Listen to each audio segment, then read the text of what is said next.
नाजरीन, आप देख रहे हैं गुलिस्तान न्यूज़ 5 का पंच प्रोग्राम लेकर मैं आपका मेज़बान गौहर कुछ आपकी खिदमत में हाजिर है। नाजरीन, आज इस प्रोग्राम में हम बात करेंगे नेशनल कॉन्फ्रेंस और साथ ही साथ मेंबर पार्लियामेंट आगा रूहुल्लाह मेहदी के हवाले से बात करेंगे। दोनों के दरमियान क्या दूरियां बढ़ रही हैं, क्या दूरियां हैं, दोनों के दरमियान किस तरह के इख्तलाफात पैदा हुए और क्यों इख्तलाफात पैदा हुए हैं, इस हवाले से आपको हम एक ऑडियो क्लिप भी सुनाएंगे। उसके साथ साथ ही अपने मेहमानों के पास भी चलेंगे। आज इस प्रोग्राम में हम उनके साथ भी इस मौजू पर बात करेंगे कि आखिर क्या वजह रही है कि दोनों के दरमियान दूरियां बढ़ गई है। आगा रूहुल्लाह मेहदी की जानिब से जहां इस बात का इंकिशाफ भी किया गया है कि दोनों के दरमियान अब राबते जो है दोनों के दरमियान नहीं है। असम्बली इंतखाबात के दौरान अगरचे दोनों के दरमियान बातचीत होती थी और उसके साथ साथ उनकी राय ली जाती थी, बातचीत होती थी और इससे सलाह मशवरा लिया जाता था, ओपिनियन ली जा रही थी। लेकिन जब रिजर्वेशन पॉलिसी को लेकर सीएम उमर अब्दुल्ला की रिहाइशगाह के बाहर एहतजाज हुआ, जिसमें आगा रूहुल्लाह मेहदी ने भी शिरकत की थी, उसके बाद ही दोनों के दरमियान राबते मुनक़ता हुए हैं, दोनों के दरमियान इख्तिलाफात पैदा हुए हैं। ये खुद आगा रूहुल्लाह मेहदी की जानिब से कहा गया है। पहले हम आगा रूहुल्लाह मेहदी की ऑडियो क्लिप सुनते हैं, उसके बाद ही हम अपने मेहमानों के पास चलेंगे और उनके साथ इस पर बात भी करेंगे। खुदा रचन कंफ्यूजन था मे में तीसा ज्यादा कम्युनिकेशन तीसा ज्यादा नहीं almost I don't have communication तो यन पे रिजर्वेशन मसलू गो तोतान चाहे बह कुछ साथ शोर करा चाहे बह कुछ साथ यह बह करान कम्युनिकेशन मज मज गसान नॉट रेगुलरली मज मज गसान तो मगर इस रिजर्वेशन मसलू गो अम पे गई communication I mean it's non existent almost तो बहुत वेदर यू ट्रस्ट मी और नॉट मे पे वन कि यह फिक्स मैच यह ड्रामा क्या था मे सह प्रूव कर जरूरत क्या I know my conscious knows मे खुदास ब्रोह हिसाब दिन मोन मामल तमिस मोन मामल तुह सह एंड अल्हम्दुलिल्लाह दोस्त जानान दे नो कि how I mean organic and natural it is तो वनकस सो कत वन तुह सिचुएशन सो मे सिचुएशन एंड स्पेशली चूंकि कम्युनिकेशन कहें and the takers of my opinion I mean have almost vanished now अगर ओतान बिलखुसूस असेंबली इलेक्शन किस दौरस तान पार्लियामेंट ये सब पार्लियामेंट इलेक्शन खतर तैयार कोरहस as most of the friends you meet those who were privy to the earlier discussions वो तम इलेक्शन खतर तै तैयार कहें तो ये कोरस दोस्तों वारियो मजबूत पार्टी पत ये सात सो कम्युनिकेशन मैसेज शुरू गई पार्लियामेंट इलेक्शन बाबत तमि दह पे पार्लियामेंट इलेक्शन पत इलेक्शन पार्लियामेंट मज पार्टिसिपेशन पत असेंबली तान कम्युनिकेशन इन अ वे कि main opinion बोजन and it was taken not only taken तथ पे तुम वीडियोस वुचित इंटरव्यूस वुचित आई मीन तथ पे टी वन ना यही सन डायरेक्शन ते आगा रूहुल्लाह मेहदी की जानिब से इस ऑडियो क्लिप में बाज़ाब्ता तौर पर आपने वो सुना है कि दोनों के दरमियान जो है वो जो कॉन्टैक्ट नहीं हो पा रहा है। जब रिजर्वेशन पॉलिसी को लेकर एहतजाज हुआ है, वज़ीर आला उमर अब्दुल्ला की रिहाइश का वाक़या श्रीनगर के बाहर जब एहतजाज नौजवानों की जानिब से किया गया है, उम्मीदवारों की जानिब से किया गया, तो आगा रूहुल्लाह मेहदी ने उस एहतजाज में हिस्सा भी लिया। उनका मानना है कि उसके बाद ही जो राबते हैं वो मुनक़ता हुए हैं, राबता नहीं हो पाया है। और उसके साथ साथ ही उन्होंने मज़ीद कहा है कि असम्बली इंतखाबात के दौरान बातचीत होती थी और असम्बली इंतखाबात के बाद ही जो बातचीत के बाद दोबारा से इनके दरमियान कोई बातचीत ऐसी बातचीत नहीं हुई है और उनका ओपिनियन नहीं लिया जा रहा था। ये उनकी जानिब से बाज़ाब्ता तौर पर कहा गया है। आखिरकार आगा रूहुल्लाह की राय को क्यों नहीं सुना जा रहा है? मौजूदा वक्त के दौरान असम्बली इलेक्शन के बाद राय सुनी नहीं जा रही थी, ये आगा रूहुल्लाह मेहदी ने इस हवाले से कहा है। और उन्होंने ये भी कहा है कि असम्बली इलेक्शन से पहले हर बात उसकी सुनी जा रही थी, उससे बात की जा रही थी। अब बडगाम सीट पर जो ज़िमनी इंतखाबात होने वाले हैं, अभी तक तो इस हवाले से अगरचे ऐलान नहीं हुआ है, लेकिन अब नेशनल कॉन्फ्रेंस की जानिब से जहां उनका मानना है कि वो अपनी जो पार्टी का उम्मीदवार हैं वो खड़ा करेंगे इस सीट पर, लेकिन आगा रुहुल्लाह की जानिब से एक इशारा भी दिया गया है कि यहां पर जो बडगाम हल्के की सीट है यहां पर एक लोकल जो कैंडिडेट है वो होना चाहिए ताकि जो बडगाम के लोगों के जो मसाइल हैं वो हल हो सके। आज की इस टॉपिक का हमारे साथ अहमद अयाज जो पॉलिटिकल एक्सपर्ट है, आपका बहुत बहुत शुक्रिया इस प्रोग्राम में जुड़ने के लिए।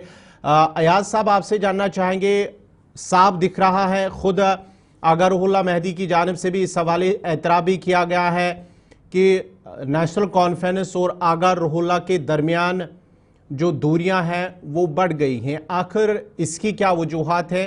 As an political expert, as a political expert, क्या आपको लग रहा है कि दोनों के दरमियान किस चीज़ को लेकर, क्या रिजर्वेशन पॉलिसीज पर जब प्रोटेस्ट हुआ है, एहतजाज हुआ है, वो मामला बना है या कि कोई और मामला है जो दोनों के दरमियान दूरी पैदा हुई है? जो दिख रहा है उससे एक तो ये कि रुहुल्लाह साहब की सियासत और बाकी सियासतदानों की सियासत कदरे डिफरेंट है, क्योंकि उसमें कुछ उनकी कुछ प्रिंसिपल्स भी है, कुछ सदाकत पर भी है उनकी सियासत, लेकिन बाकियों के मुकाबले में और वो चूंकि एक मजहबी पेशवा भी है तो उस लिहाज से उनकी एक डिफरेंट इमेज है। तो वो शायद लग रहा है कि सियासी जो कभी कभी कभी कमिटमेंट्स करते हो आप, जैसे इलेक्शन में किया और फिर नहीं हुआ, या उसे पहले 370 को लेकर नेशनल कॉन्फ्रेंस की तरफ से कोई खास पेशरफ्त नहीं रही जब एब्रोगेट किया गया एज पॉलिटिकल पार्टी, तो उस वक्त भी मुझे लग रहा है कि रुहुल्लाह साहब उससे शायद मेल नहीं खा रहे थे, क्योंकि उनका शायद मानना था ये कि भाई चूंकि पॉलिटिकल पार्टी है, एक अहम पॉलिटिकल पार्टी है, सबसे बड़ी पॉलिटिकल पार्टी है, तो उनको एक इसके ऊपर कुछ न कुछ काम करना चाहिए। तो छुप करके बैठना सही नहीं है पॉलिटिकल पार्टी के लिए। उस वक्त से भी शायद उनको लग रहा था कि सही नहीं हो रहा है। जब पार्लियामेंट्री इलेक्शन की बात आई तो चूंकि नेशनल कॉन्फ्रेंस या बाकी पॉलिटिकल पार्टीज की बदजुनी तो थी ही लोगों में, तो लेकिन चूंकि बीजेपी के खिलाफ लड़ना था तो लेकिन कुछ इसलिए कुछ न कुछ वोट तो देना था बीजेपी को दूर रखने के लिए, तो इन्होंने उस वक्त रुहुल्लाह साहब को, क्योंकि इनकी एक अपनी छवि है, या अल्ताफ साहब की अपनी एक पहचान है, तो उनका एक अपना फॉलोइंग है, तो उनको लेकर इनको सामने करके थोड़ा सा ऑर्गेनाइज करके इनको पार्लियामेंट में भी कर दिया।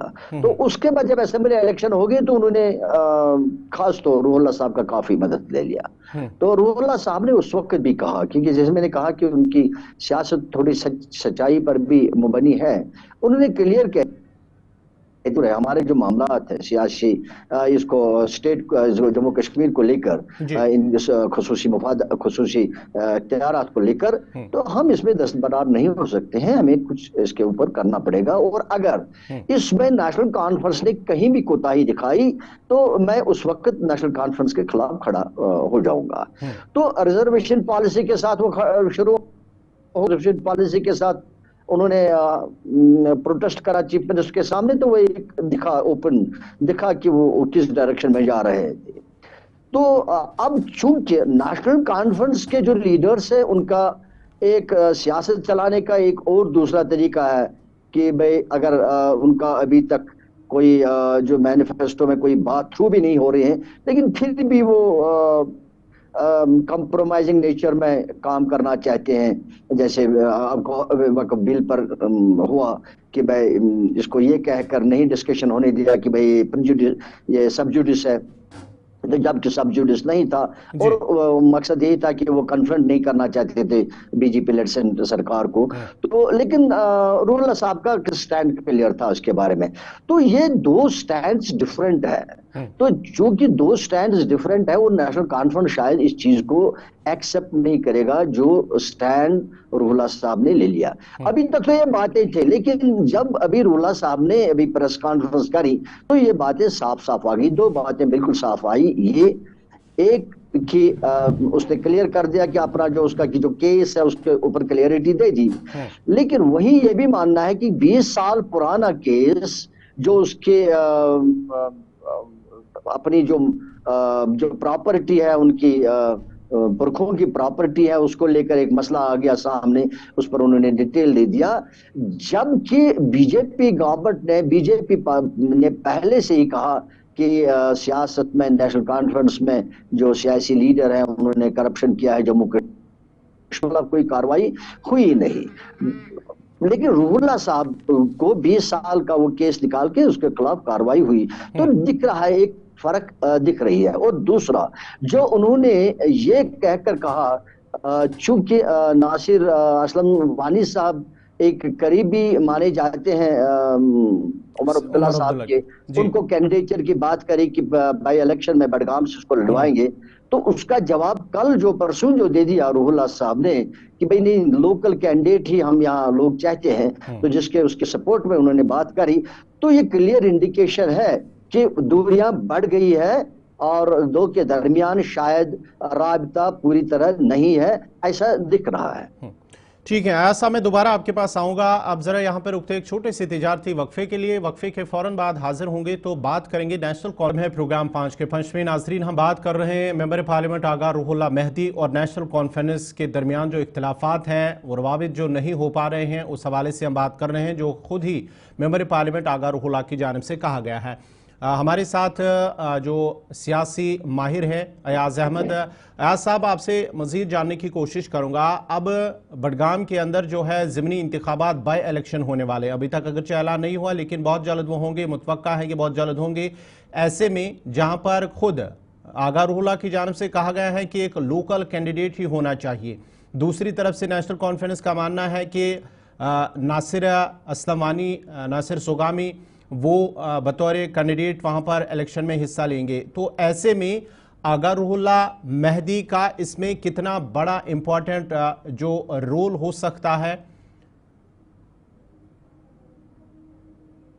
काफी ज्यादा रोल होगा रूहुल्लाह साहब का, क्योंकि उनका एक इन्फ्लुएंस है बडगाम में ही नहीं, बडगाम से बाहर भी उनका इन्फ्लुएंस है बाकी एरियाज में। और चूंकि नेशनल कॉन्फ्रेंस का जो सपोर्ट है, उसका सबसे ज्यादा कंट्रीब्यूशन जो है वो रूहुल्लाह साहब की है बडगाम में जी। और नहीं लग रहा है कि लेस बाय रूहुल्लाह साहब नेशनल कॉन्फ्रेंस वहां जीत पाएगी, क्योंकि अगर रूहुल्लाह साहब और उनके हम ख्याल जो लोग हैं दाएं बाएं, अगर वो एक कंसेंसस बना सकते हैं लोकल लेवल पर, तो श्योरली उसमें कोई शक ही नहीं रहेगा कि नेशनल कॉन्फ्रेंस को वहाँ हार देखना पड़ेगा, क्योंकि इनका जो इन्फ्लुएंस है वो सबसे ज्यादा इन्फ्लुएंस है। और वही एक वजह हुआ कि जब इनका इन्फ्लुएंस देख के ही नेशनल कॉन्फ्रेंस ने इनको पार्लियामेंट्री इलेक्शन में पिछली बार लाया, नहीं तो शायद और सारे भी बहुत सारे कैंडिडेट्स थे कि जो उनको लाया जा सकता था। इनका इन्फ्लुएंस देखकर ही उनको लाया गया, क्योंकि इन्हीं की एक वजह से मुझे लगता है कि बाकी अभी आप देख लीजिए, अभी जो बाकी इतने 50 MLAs हैं, तो कोई किसी की इतनी नहीं बनती है कोई जहां हम लोगों में ये कहेंगे कि भी इसको सही माना जाएगा। हालांकि अभी 6 महीने से हुकूमत चल रही है, लेकिन किसी एक आदमी को भी नेशनल कॉन्फ्रेंस में MLAs को कोई इतनी पोजीशन से कहा नहीं जा सकता है कि भाई नहीं ये कोई इफेक्टिव है या कोई ये कंट्रीब्यूट कर रहा है नेशनल कॉन्फ्रेंस के लिए। अलबत्ता अभी भी जो अगर उन्होंने रूहुल्लाह साहब ने कहीं बात भी करी पार्लियामेंट में, तो उसको सराहना जा रहा है कि उन्होंने कम से कम बात तो करी। तो इसलिए उनका जो ग्राफ है वो बढ़ता जा रहा है, उनका जो ग्राफ है बढ़ता जा रहा है। और दैट गोस, अगर हम फिर कंपेयर करेंगे नेशनल कॉन्फ्रेंस के साथ, तो उनका ग्राफ जो है वो अभी अगर अभी इतना कम भी नहीं हुआ, लेकिन अभी बढ़ नहीं कि कम ही की तरफ झुकाव है, जबकि नेशनल कॉन्फ्रेंस, जबकि रूहुल्लाह साहब का अकेले में ग्राफ बढ़ता दिखता जा रहा है। तो उस लिहाज से आगे वाले इलेक्शन में, खासतौर बडगाम में, रूहुल्लाह साहब की पोजीशन और कंट्रीब्यूशन और इफेक्ट बहुत अच्छा रहेगा। अयाज साहब, एक चीज़ और, जहां आपने सियासी कद की बात की है, सियासी कद की अगर हम बात करेंगे, आगा रूहुल्लाह और को नेशनल कॉन्फ्रेंस के बगैर आप कहां देखते हैं, और नेशनल कॉन्फ्रेंस को आगा रूहुल्लाह के बगैर आप दोनों चीज़ों को कहां पे देखते हैं? इसलिए जब हम अगर अकेले में नेशनल कॉन्फ्रेंस और रूहुल्लाह साहब को देखेंगे, जी। रूहुल्लाह साहब की पोजीशन अकेले में कदरे बेहतर है कंपैरेटिवली। और अगर हम पूरा इफेक्ट नहीं मानेंगे कि रूहुल्लाह साहब की वजह से निकलने से या अलग होने से पूरा इफेक्ट भी पड़ेगा, लेकिन बहुत सारा इफेक्ट पड़ेगा, क्योंकि ये बडगाम कॉन्स्टिट्यूंसी नहीं है कि जिनका इन्फ्लुएंस जिस पर रूहुल्लाह साहब का इन्फ्लुएंस है।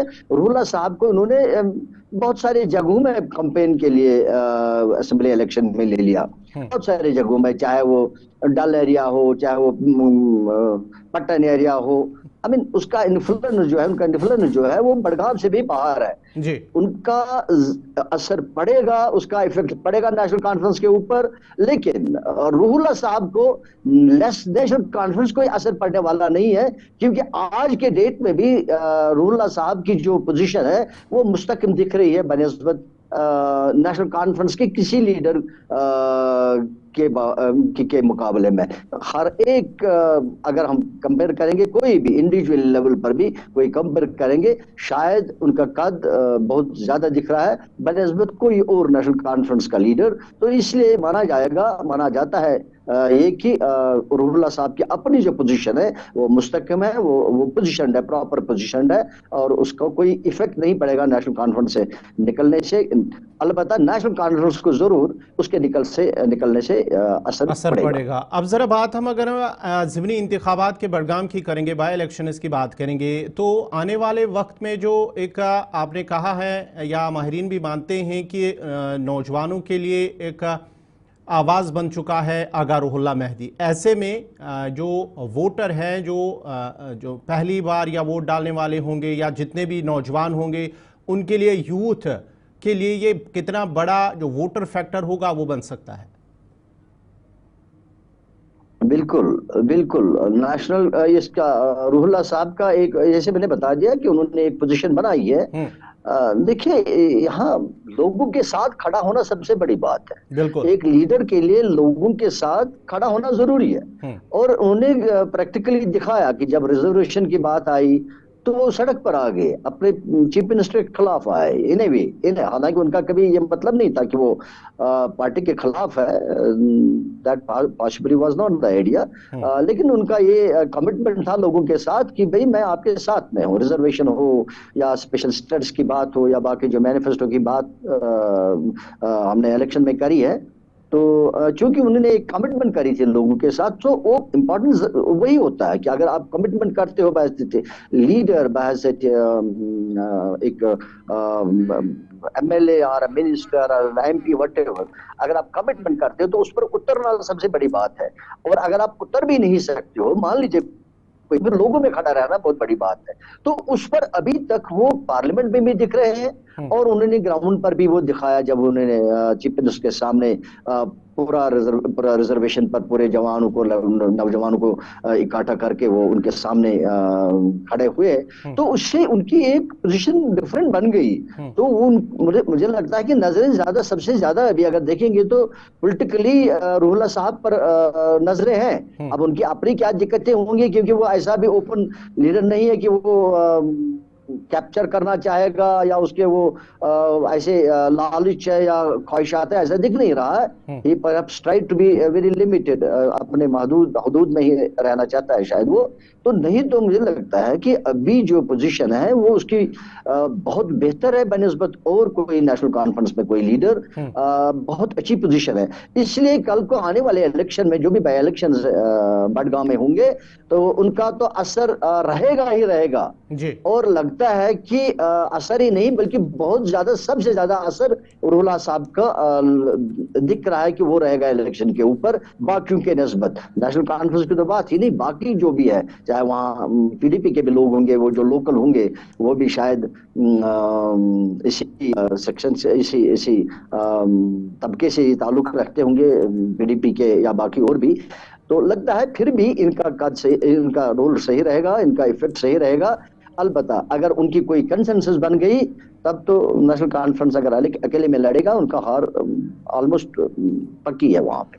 ठीक है, अयाज साहब मैं दोबारा आपके पास आऊंगा। अब जरा हमारे जो नुमाइंदे श्रीनगर से इमरान नाइक को हमारे साथ जुड़ चुके हैं। इमरान साहब बहुत बहुत शुक्रिया जुड़ने के लिए। जिस तरह से हम बात नेशनल कॉन्फ्रेंस और आगा रुहुल्ला मेहदी के दोनों के दरमियान इस वक्त इख्तिलाफात वो साफ तौर पर नजर भी आ रहे हैं और ख़ुद भी इसका इतराफ़ आगा रुहुल्ला मेहदी की जानिब से किया गया है कि फ़िलहाल इनके साथ कोई राब्ता नहीं है जब से रिजर्वेशन मामले को लेकर एहतजाज हुआ और इसके बाद भी जब असेंबली इलेक्शन जब मुनक्कद हुए उस दौरान तो राब्ता हो रहा था, लेकिन उसके बाद आहिस्ता आहिस्ता राब्ता कम हुआ। लेकिन रिजर्वेशन पॉलिसी पर जब एहतजाज हुआ तो राब्ता मुनक़ता हुआ, बातचीत नहीं हो रही है। लेकिन पूरी जो नेशनल कॉन्फ्रेंस की टीम है उनकी जानिब से अभी तक ना ही उनके साथ राब्ता हुआ है और ना ही किसी ने ऐसे बयान दिया है कि आगा रुहुल्ला की जानिब से जो स्टैंड है हम उस स्टैंड के साथ हैं। किसी भी एक मेंबर की जानिब से, किसी भी एक लीडर की जानिब से इस तरह की बात नहीं की गई है। शुक्रिया कुचे साहब। पहली बात यह है कि हमें पहले यह समझना है कि ये जो दूरी है ये कब से शुरू हुई। जिस तरह से आपने भी कहा कि कल जो ट्विटर की स्पेस पे आगा रुहुल्ला साहब ने कश्मीरी में कुछ अल्फाज जो इस पे लबकुशाई की है और उन्होंने कहा कि जब से रिजर्वेशन मामले पर उन्होंने सीएम साहब के घर के बाहर एहतजाज किया था और वो दरअसल एक यकजहती थी स्टूडेंट्स के साथ, और उस एहतजाज के बाद मुझसे पार्टी के लीडर ने दूरी इख्तियार की। लेकिन देखिए उसके बाद भी अगर आपको याद होगा कि जब उमर साहब से ये सवाल पूछा गया और मैंने खुद भी 2-3 सीनियर लीडर से, उनके पार्टी के तर्जुमान नाला से भी ये सवाल पूछा था, और आजकल अगर आप देखेंगे तो वो इस मामले पर बिल्कुल खामोश है और किसी भी किस्म की वो कमेंट या रिमार्क्स करने के लिए तैयार नहीं है। लेकिन जब शुरू में ये मसला हुआ था तो उसके बाद सिर्फ ये नेशनल कॉन्फ्रेंस की तरफ से मोस्ट ऑफ द लीडर्स ने यही कहा था कि जो एहतजाज करने का तरीका था रुहुल्ला साहब का वो सही नहीं था। रुहुल्ला साहब सीएम साहब से बात भी कर सकते थे, वो एक मीटिंग भी ले सकते थे, क्योंकि वो पार्टी के एक एग्जीक्यूटिव मेंबर में से माने जाते, जो पार्टी की शायद 5 से 6 मेंबर्स पर मुश्तमिल है। लेकिन जो उनका ये एहतजाज का तरीका था, हुकूमत नई बनी थी और सालों बाद ये हुकूमत बनी थी और बहुत बड़ा चैलेंज भी था यूटी में हुकूमत होना, और उस सारे तनाजुर के बीच में इधर अपोजिशन की जानिब से लगातार तनकीद करना और इस बीच में पार्टी के एक सीनियर लीडर और मेंबर पार्लियामेंट का सीएम साहब की रेजिडेंस के बाहर एहतजाज करना, ये एक गैर मुनासिब तरीका था। और इसमें बेहतर ये था, ये मैं कह रहा हूँ कि उस वक्त जो नेशनल कॉन्फ्रेंस ने कहा था इस बारे में कि रुहुल्ला साहब को एक मीटिंग करनी चाहिए थी और मीटिंग के बाद जो पार्टी की जो कमांड है, हाई कमांड है, वो कोई फैसला लेती तो वो भी एक तरीका था। लेकिन जिस तरीके से उन्होंने एहतजाज किया वो गैर मुनासिब था। लेकिन चूंकि ये पुरानी बात है, लेकिन अभी जो लेटेस्ट पेशरफ्ते उसी इशू को लेके सामने आई है वो रुहुल्ला साहब के गुज़श्ता शाम के वो अल्फाज जिसमें उन्होंने कहा कि मुझसे पार्टी दूर है, कोई मशवरा मुझसे नहीं किया जा रहा है और इवन की कोई कम्युनिकेशन पार्टी के लीडर। इमरान मैं आपसे माजरत चाहूंगा, यहाँ पे एक छोटा सा प्रोग्राम 5 के 5 में अब जरा सीधे हम अपने नुमाइंदे इमरान नाइको के पास चलते हैं। इमरान आप कंटिन्यू कीजिए अपनी बात। जी बिल्कुल, जिस तरह से हम ये बता रहे थे कि जो ये दूरियां अभी है ये उसी एहतजाज को लेके है, लेकिन अब इसको हम डिफरेंट तरीके से, हर एक की अपनी अपनी ओपिनियन है। जिस तरह से अभी हम अपने पैनलिस्ट अयाज साहब की बात सुन रहे थे और इन्होंने अपनी बात रखी, चूंकि सियासी तजुर्बा है इनके पास और अपने एंगल से इन्होंने भी अपना तजिया किया है। लेकिन जहां हम डिफरेंट तरीके से चीज़ों को देखते हैं, खासकर इन्होंने जो बडगाम इलेक्शन की बात की और उन्होंने कहा कि रुहुल्ला साहब का वहाँ पे असर रसूख है, चूँकि वहीं से ताल्लुक़ रखते हैं और शिया कम्युनिटी में उनका एक कद भी है। जाहिर सी बात है, चूँकि हम देख रहे हैं कि जम्मू कश्मीर में या खासकर कश्मीर में जब भी इंतखाबात हुए हैं, यहाँ शिया कम्युनिटी के अंदर हमने देखा कि एक फेस मैटर करता है। यहाँ पे जिस शख्स को आप ग्राउंड जीरो पे लाते हैं या मैदान में लाते हैं तो वो फेस मैटर करता है, वो कौन है। लेकिन अब चूंकि जम्मू कश्मीर की जो सियासत है वो थोड़ी सी उससे हटके है, जो रिसेंटली हमारे असेंबली इंतखाबात सामने आए हैं, नो डाउट हम इस चीज़ को ऐसे देख रहे हैं कि रुहुल्ला साहब का जो मौक़िफ़ है वो थोड़ा सा नेशनल कॉन्फ्रेंस के मौक़िफ़ से थोड़ा सा हटके है। जिस तरह से उन्होंने क्लियरली कहा कि हमें लोगों ने इसलिए वोट नहीं किया कि हम स्टेटहुड की बात करें, हमने लोगों ने इसलिए बात वोट नहीं दिया है कि हम सड़कें, बिजली, पानी और दीगर तरक्याती काम यहाँ पे करें, बल्कि लोगों ने हमें जम्मू कश्मीर के तशख्खुस, यहाँ का 370, 35A और जो 2019 के बाद जम्मू कश्मीर को सेंटर की तरफ से हमला किया गया बकौल आगा रूहुल्लाह साहब, उसको बहाल करना ये आगा रूहुल्लाह साहब का मौक़िफ़ है। और उस मौक़िफ़ के तनाजुर में हम देखते हैं कि उसको एक डिफरेंट तरीके से नेशनल कॉन्फ्रेंस के अंदर देखा जाता है। लेकिन मैं ये भी समझता हूँ कि इस बार जो रिसेंट इलेक्शन हुए असेंबली के, वो इस बुनियाद पर किसी MLA ने नहीं जीते कि उनका एक कम्युनिटी के अंदर फेस था या उनकी एक क्रेडिबिलिटी थी या एक उनका किसी भी कम्युनिटी के अंदर अपना एक अलग। मैं समझता हूँ ये एक नेशनल कॉन्फ्रेंस ने जिस तरह से कैंपेनिंग की और खासकर ये जो BJP, anti BJP, ABCD team का जो नैरेटिव चला वहाँ पे, यहाँ जम्मू कश्मीर में, खासकर कश्मीर की मैं बात कर रहा हूँ, उसका जो डायरेक्ट इनडायरेक्ट जो क्रेडिट है वो नेशनल कॉन्फ्रेंस ने हासिल किया। और उस वजह से हमने देखा कि ऐसे लोग भी जीत के सामने आए शायद जो हमने सोचा भी नहीं था। और इसलिए नो डाउट कि रूहुल्लाह साहब की अपनी एक साख्त है, उनकी अपनी एक पहचान है अपनी कम्युनिटी के अंदर। लेकिन ये भी हमें नहीं भूलना चाहिए कि नेशनल कॉन्फ्रेंस का बैनर उनके पास था, उसके अम्ब्रेले के नीचे रूहुल्लाह साहब ने बहुत अच्छी तरीके से जो है की। और इसलिए जो बाई इलेक्शन अगर होगा, रूहुल्लाह साहब का क्या स्टांस होगा, लेकिन मैं ज़ाती तौर पर यह समझता हूं कि यह स्टांस अपनी जगह पे है, क्योंकि ये सारा सियासत का खेल है। और जब हम जम्मू कश्मीर की मजमूई सियासत को देखते हैं और नेशनल कॉन्फ्रेंस के उनके माजी पर देखते हैं या हिस्ट्री को तो थोड़ा सा उसको रीड करते हैं, तो ये दौर, ये अदवार हमने देखे हैं। कभी कभी हमने बहुत सारे ऐसे सीनियर लीडर्स के इस तरीके के बयानात, कभी पार्टी के अंदर दूरियां हुई, लेकिन जब इलेक्शन की बात हुई, जब दोबारा से पार्टी को रिवाइव करने की बात हुई या पार्टी के अंदर जो खदशा पैदा होता है उसको दूर करने की बात हुई, तो तब ये सारे लोग जो है। ठीक है इमरान, मैं दोबारा आपके पास मैं यहाँ पे एक बात मैं ऐड करना चाहता हूँ। अगर रूहुल्लाह साहब वाकई नेशनल कॉन्फ्रेंस की पॉलिसीज, उनकी गलत नीतियों के खिलाफ हैं, अगर वाकई रूहुल्लाह साहब ये समझते हैं कि 2019 के बाद हमारे साथ गलत हुआ और हम लोगों ने वोट दिया और हम एक एब्सोल्यूट और ब्रूट मेजॉरिटी के साथ सामने आए, लेकिन नेशनल कॉन्फ्रेंस अपने वादे पूरे नहीं कर पाई, तो रूहुल्लाह साहब के पास ऑप्शन एक है, वो नेशनल कॉन्फ्रेंस की बेसिक मेंबरशिप से रिजाइन कर सकते हैं। वो बतौर मेंबर पार्लियामेंट रिजाइन करे और कल आके इलेक्शन में उठे, और लोग याद रखेंगे कि ये वो MP है जिन्होंने MP सीट को छोड़ दिया, जिन्होंने पार्टी को छोड़ दिया, जिस पार्टी की हुकूमत थी एब्सोल्यूट मेजॉरिटी के साथ आफ्टर 6 इयर्स ऑफ इलेक्शन, और शायद वो पॉसिबल नहीं है। इसलिए मैं समझता हूं ये सारा सियासत है। ठीक है अयाज साहब, मैं आखिर पर आपसे जानना चाहूंगा, क्या इसमें कोई वे आउट है जो दूरियां बढ़ी हैं उनको नजदीकी में तब्दील करने के लिए? और साथ ही साथ दूसरी चीज में एक जानना चाहूंगा कि अगर दूरियां बढ़ी हैं, मजीद बढ़ी हैं दूरियां, तो आने वाले वक्त में ये नेशनल कॉन्फ्रेंस को कितना बड़ा नुकसान हो सकता है? बिल्कुल। उससे पहले नाइक साहब के सवाल का मैं थोड़ा जवाब दूं। जवाब क्या, थोड़ा सा उसमें थोड़ा सा मैं भी अपना इनपुट डाल दूं। वो ये कि जब उन्होंने पार्लियामेंट्री इलेक्शन लड़ा तो उनमें 3 कैंडिडेट्स थे, एक तो उमर साहब थे और मियां साहब थे और रूहुल्लाह साहब थे। तो रूहुल्लाह साहब और मियां साहब को इसीलिए कैंडिडेट बनाया गया, बड़ा कैलकुलेटिव, ये कि इनका अपना एक फुटिंग है। अगर हम नेशनल कॉन्फ्रेंस का 2 लाख से उमर साहब नहीं हारते, तो चलिए वो एक बात। दूसरा, रूहुल्लाह साहब के 2 एडवांटेजेस इस वक्त बन रहे हैं। एक ये कि उनकी जो अपनी पोजीशन है, अपनी फॉलोइंग है, और दूसरा जो वो लोगों की जहन को समझकर कमिटमेंट जो लोगों के साथ है, उनके साथ खड़ा है, लोगों के साथ, और फिर उसकी रिप्रेजेंटेशन पार्लियामेंट करना। आई थिंक जहाँ हम जम्मू कश्मीर के लोगों को देखते हैं, खासतौर कश्मीर में, तो सीधा जो बातें जो हो रही है पार्लियामेंट में, तो उसका असर जरूर यहाँ दिखेगा, तो वो दिख रहा है। तो लिहाजा वो 2 चीजें लेकर, 2 बातें लेकर रूहुल्लाह साहब की पोजीशन का बेहतर है। तो जहां तक आपने दूसरा सवाल क्या किया था गौहर साहब? एक तो ये वे आउट क्या है, जो दूरियां बढ़ गई हैं, अब इनको नजदीक में लाने के लिए कोई वे आउट ये है जी। वे आउट डाउट ये है कि जहां तक मैं देख रहा हूं कि रुहुल्लाह साहब अपने मौक़िफ़ से इन बातों पर जहां लोगों के साथ कमिटमेंट उन्होंने करी है वो हटने वाला नहीं है।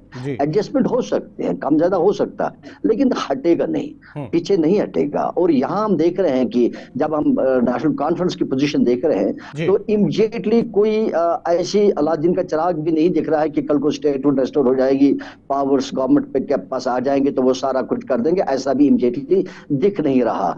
इसलिए लग रहा है दूरियां बढ़ती जाएंगी। अभी दूर तक ऐसा नहीं दिख रहा है कि कोई इनका मिलने का एक प्लेटफॉर्म में आने का कोई रास्ता दिख रहा है, बल्कि दुनिया बढ़ने के अच्छे खासे चांसेस है। क्योंकि सेंटर की जब हम पोजीशन देखते हैं बीजेपी लेड गवर्नमेंट की, तो वो भी डिफरेंट लग रहे हैं कश्मीर को लेकर, स्टेटहुड को लेकर या बाकी मामला को लेकर। तो इसलिए नहीं लग रहा है कि कोई ऐसा इशू सेटल हो जाएगा जिससे रुहुल्लाह साहब सेटिस्फाई हो सकते हैं और लोगों को कमिटमेंट जो उन्होंने करी है उसके वो कन्विंस हो सकता है कि ये कुछ न कुछ हो गया।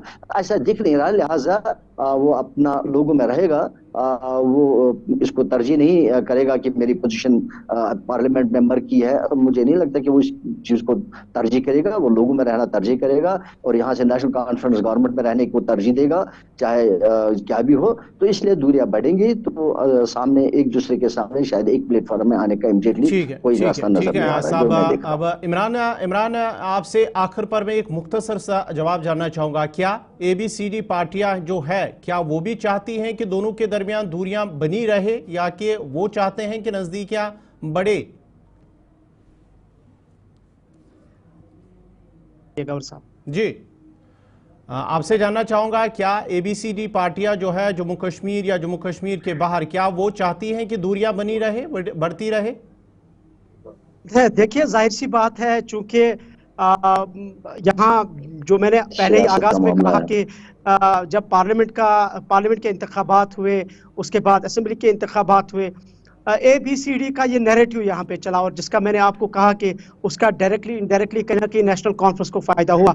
और ये जो ABCD बीच में है, वो उनकी कोशिश यही रहेगी कि पार्टी स्प्लिट हो जाए, दूरियां पैदा हो जाए, कम्युनिकेशन गैप हो।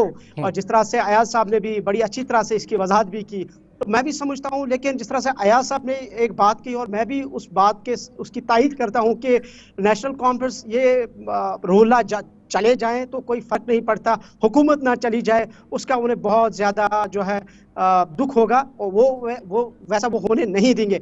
इसलिए नेशनल कॉन्फ्रेंस के लिए पहली प्रायोरिटी उनके लिए सरकार है। काफी सालों के बाद यहाँ जो प्रोटोकॉल है वो मिला है, इसलिए कोई ये नहीं चाहेगा कि उनसे उनका प्रोटोकॉल कोई छीन ले और कोशिश यही रहेगी कि प्रोटोकॉल बरकरार रहे। लेकिन ABCD की जो कोशिश है वो शुरू से यही है कि कहीं ना कहीं